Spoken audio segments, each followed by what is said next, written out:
चला आज बनवूयात पनीर व्हेज बिर्याणी। एकदम सोप्या पद्धतीने राईस करून घेऊयात। पहिले तेलामध्ये जिरं मीठ आणि राईस टाकेल आहे।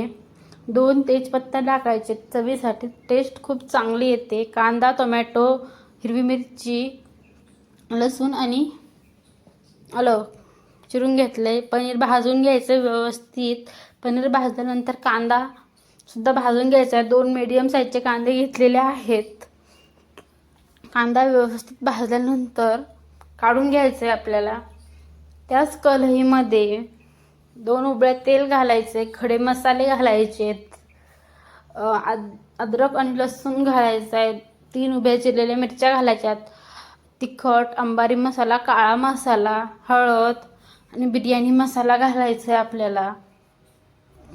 भाजलेला कांदा घालायचा आहे, टोमॅटो घालायचे, 2 टोमॅटो घेतलेले आहेत मीडियम साईजचे, भाजलेलं पनीर घालायचे, 5 मिनिटं झाकून ठेवायचे। राईस शिजलेला आहे आपला।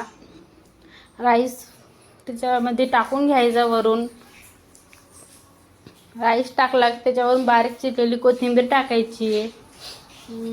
परत एक लेअर राईसची टाकायची, कोथिंबीर टाकून व्यवस्थित मिक्स करायचे आपल्याला। मिक्स करून 5 मिनिटं झाकून ठेवायचे।